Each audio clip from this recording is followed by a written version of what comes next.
આજે બનાવશું આપણે ચોખાની રીંગ.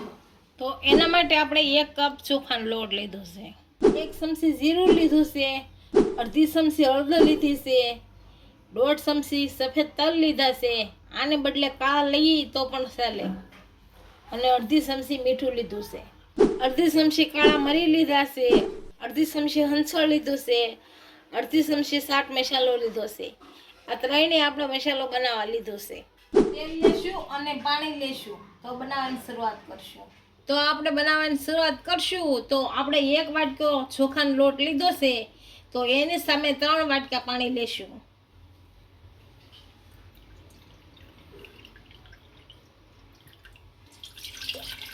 આ 1 વાટકો, આ 2 વાટકા, એના 3 વાટકા. આને ગરમ કરી નાખશો.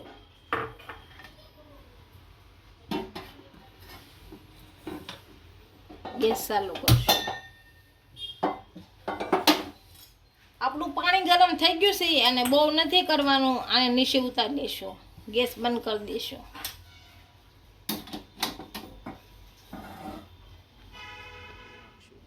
તો હવે આપણે લોટ બાંધી લેશું. તો 1 કપ ચોખાનો લોટ નાખશું,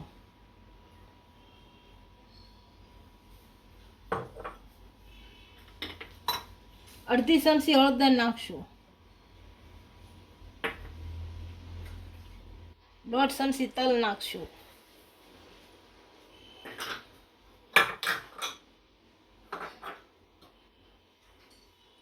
1 ચમચી જીરું નાખશું,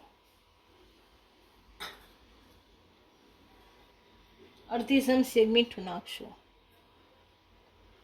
હવે આપણે આમાં થોડું થોડું ગરમ પાણી નાખીને લોટ બાંધી લઈશું.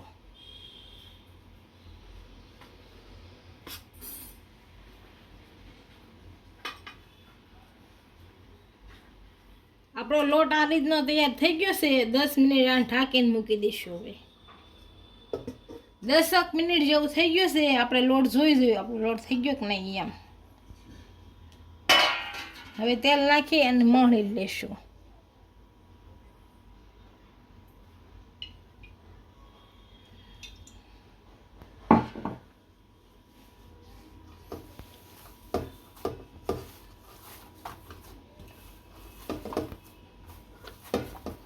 મળી લઈએ આપણે. હાલો હવે આપણે રીંગ પાડીએ એ પહેલાં તેલ ગરમ મૂકી દઈશું.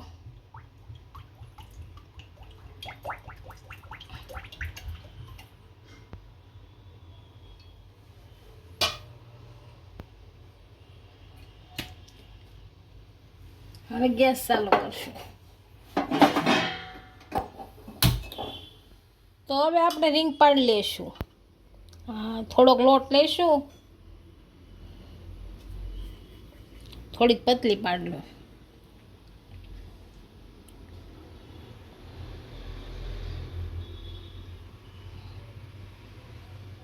આવી રીતની પાડશું આપણે.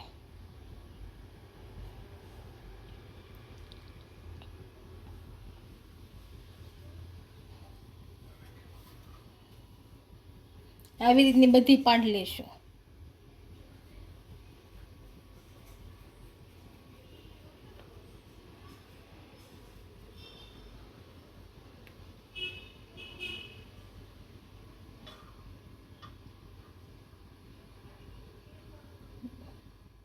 આપણે આટલી રીંગ પાડી લીધી છે. આને તળ લેશું.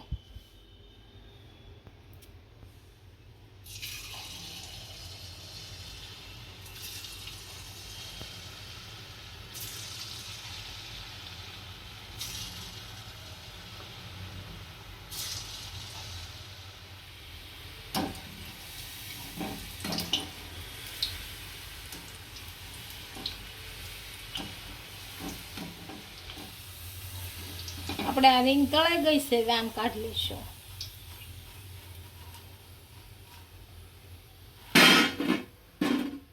આ જ રીતના બધી રીંગ તળી નાખશું.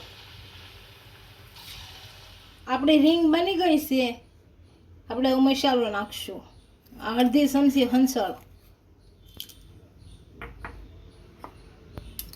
અડધી ચમચી કાળા મરી, અડધી ચમચી આમચૂર પાવડર અને ભેળવી નાખશું. આપણા ચોખાના લોટની રીંગ થઈ ગઈ છે, એને એક ડીશમાં સર્વ કરી લઈશું.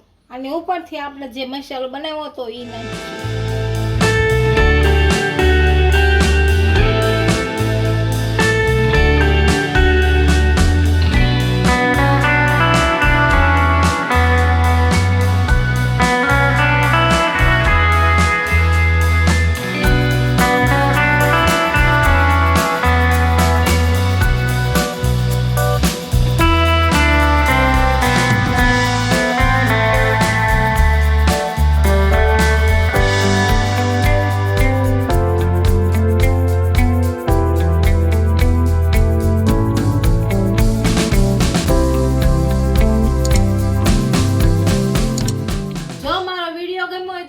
લાઈક કરી દેજો, ઇન્સ્ટાગ્રામ અને ફેસબુક પર ફોલો કરી દેજો. મળીએ નવા વિડીયો સાથે.